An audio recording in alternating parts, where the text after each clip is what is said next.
Imagine that it's December 1895, and you are in Paris and able to witness the birth of cinema. You would have known that there have been public and private screenings of films throughout the year, but it wouldn't be the first time that this has happened. And you would have also known that Edison publicly shown his kinetoscope a few years ago. The Magic Lantern theaters have been around for a number of years, and like the Wright brothers at Kitty Hawk, things were just starting to take flight. The Lumière brothers, sons of photographers who owned a photographic factory in Lyon, had just given their first public screening in December of this year, in the rented basement of a restaurant in Paris. It was considered a great success. It included a series of 10 one-minute films, including their first films, Workers Leaving the Lumière Factory and The Gardener, a very popular and funny film. Based upon the success of this venture, the Lumières went on tour with their equipment in 1896, visiting Brussels, Bombay, London, Montreal, New York, and Buenos Aires. These early film screenings would occur in a variety of locations, from theaters to dance halls, even circus tents, but would also give rise to the cinema's first and perhaps most lasting myth, where the members of the audience of a specific film would involuntarily throw themselves or dodge out of the way of an approaching train.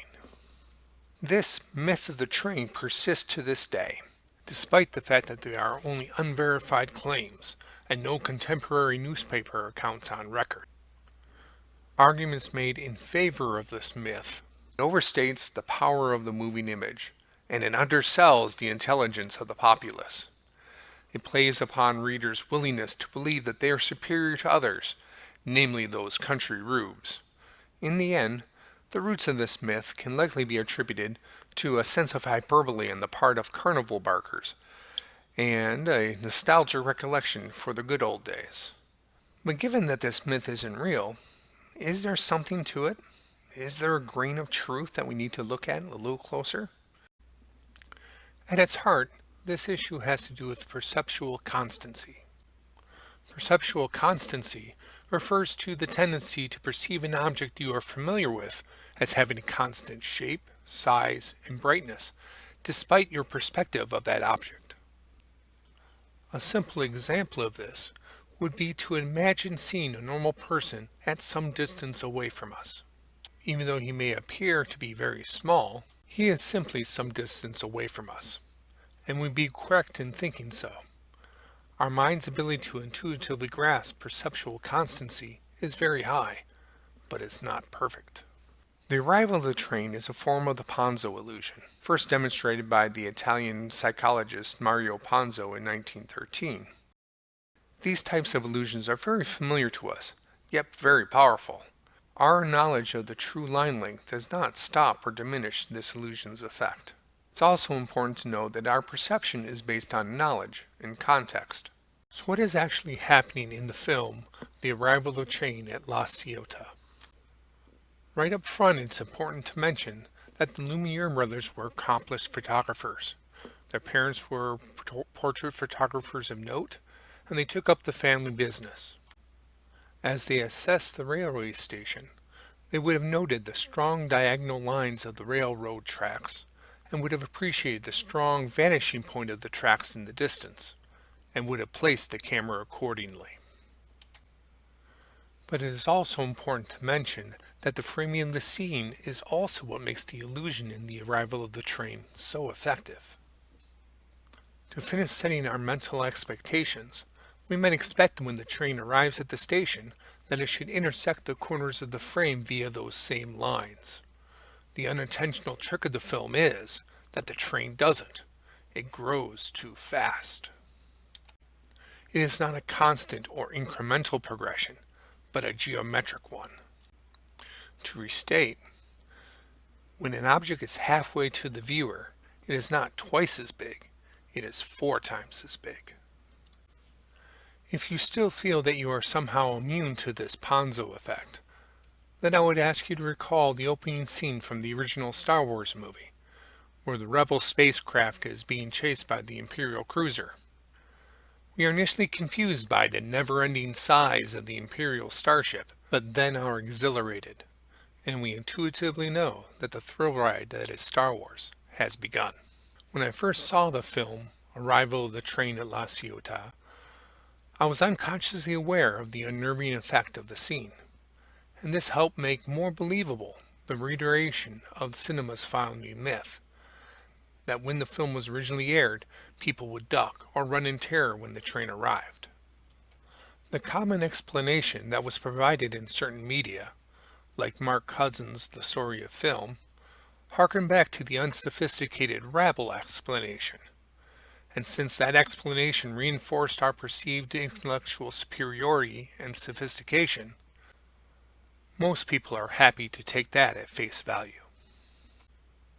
However, choosing to take this concept a step further, it was reasoned that if the original framing of the scene was based primarily on a photographer's mindset of good spatial relationship, strong diagonal lines, and its vanishing point, could we not change those parameters to push the perceived fear factor to a higher level? In recreating the scene, it was deemed important to recreate the initial film, using the Lumière Brothers shot framing as a constant, and then to add the altered shot so that we would have an apples-to-apples comparison. As a final variation, we would alter that shot even further to maximize the perceived threat to the viewer. This is the remake of the original Lumière Brothers film.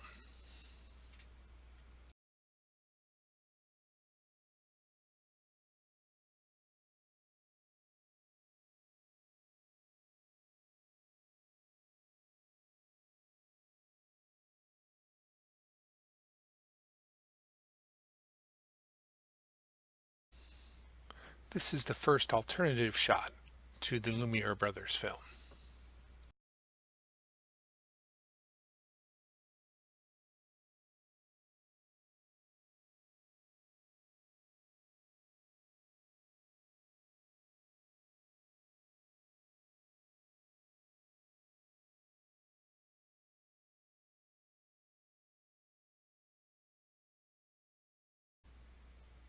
And this is our final shot, where we move the camera as close as we can to maximize the effect.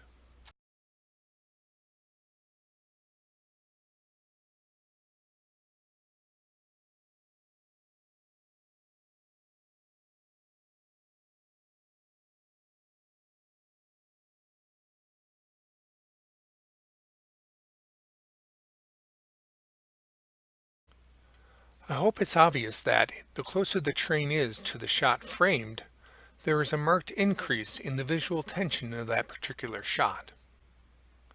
Again, it's important to emphasize that this is not due to any fear that the viewer is in any actual danger, but is simply a visual trick of perceptual constancy, when the increasing visual mass or presence of the train exceeds the mind's expectation of it. While some might still argue that the Lumière brothers might have been intuitively familiar with the general concept of perceptual constancy, and may have been actively playing with the idea in the film, it does not seem likely. We must keep in mind that the second half of the film has much more to do with the hustle and bustle of arriving and departing passengers also present in the scene. In fact, it seems that the payoff of this vignette is the interaction of people, not the feeling of impending doom. It is showing what could be termed as an everyday event. In a very real sense, the Lumière brothers are simply people watching. And such was the birth of cinema.